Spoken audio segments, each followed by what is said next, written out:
చూద్దాం తురకపాలెం మరణాలకు సైంటిస్టులు ఏం కారణం అని చెప్తారు. ఇక నెక్స్ట్ టాపిక్లో మనం చూస్తే డ్రగ్స్ ఒకప్పుడు ఎక్కడో తయారై ఇక్కడికి వచ్చేవి, కానీ ఇప్పుడు ఇక్కడే నగర శివార్లలో తయారై ఎక్కడెక్కడికో వెళ్తున్నాయి. అవును, మేం చెప్పేది డ్రగ్స్ గురించే. డ్రగ్స్ ఆ పేరు వింటేనే ఉక్కుపాదం మోపుతామంటున్నారు తెలంగాణ పోలీసులు. ఇప్పటికే ఎక్కడికక్కడ డ్రగ్స్ కట్టడికి కఠిన చర్యలు కూడా తీసుకుంటున్నారు.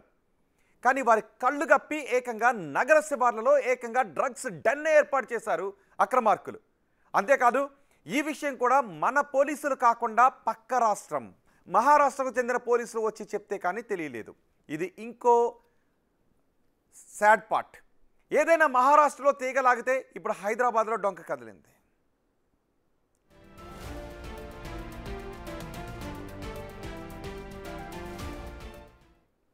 ఇప్పుడు ఈ కేసులో మరిన్ని విషయాలు వెలుగులోకి వస్తున్నాయి. ఇదంతా ప్రారంభమైంది గత నెలలో. మహారాష్ట్ర థానే జిల్లా కాజిమీరా నౌక వద్ద క్రైమ్ బ్రాంచ్ పోలీసులు సోదాలు చేస్తూ ఉన్నారు.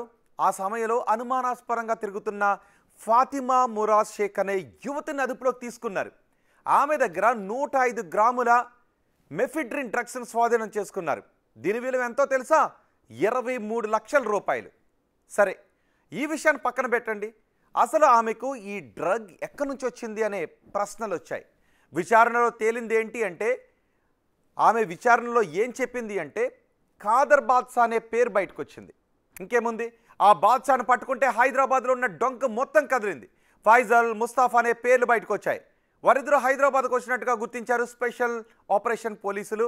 ఆ తర్వాత ఈ స్పెషల్ ఆపరేషన్ ప్రారంభించారు.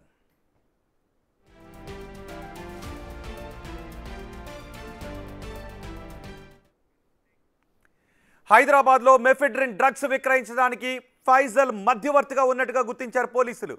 ఈ కేసులో ముస్తాఫా కీలక పాత్ర పోషించినట్టుగా గుర్తించారు. ఇలా మొత్తం 12 మంది పేర్లు బయటకు వచ్చాయి. వాటితో పాటే చర్లపల్లిలోని వాగ్దేవి ల్యాబ్స్ వ్యవహారం కూడా. ఈ కేసులో స్వాధీనం చేసుకున్న ముడి పదార్థాలను ముంబైకి తరలించారు.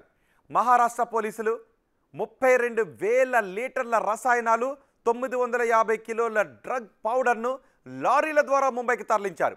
అంతేకాదు నాచారం చర్లపల్లిలో మరో కంపెనీలో నిల్వ చేసిన కెమికల్ డ్రమ్ములను కూడా గుర్తించారు పోలీసులు.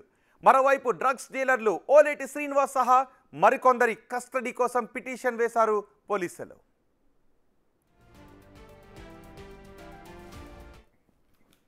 నిజానికి దందాను శ్రీనివాస్ ఇప్పుడు కాదు 10 ఏళ్లుగా చేస్తున్నట్టుగా తెలుస్తోంది.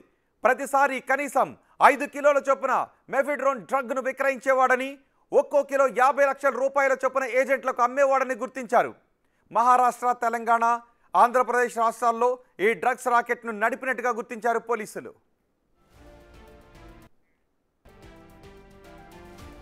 ఈ వ్యవహారంలో హైదరాబాద్ కెమికల్ ఫ్యాక్టరీలపై డ్రగ్ కంట్రోల్ అధికారులు ఫోకస్ చేశారు.